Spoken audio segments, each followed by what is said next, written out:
Assalamualaikum warahmatullahi wabarakatuh. Jawah yang dalam bahasa Indonesia disebut hujan. Jawah jaat rahmatullah, yaitu rahmatnya Allah turun.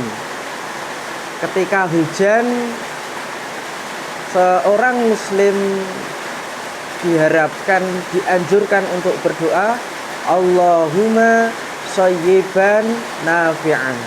Ya Allah, semoga hujan ini menjadi hujan yang bermanfaat.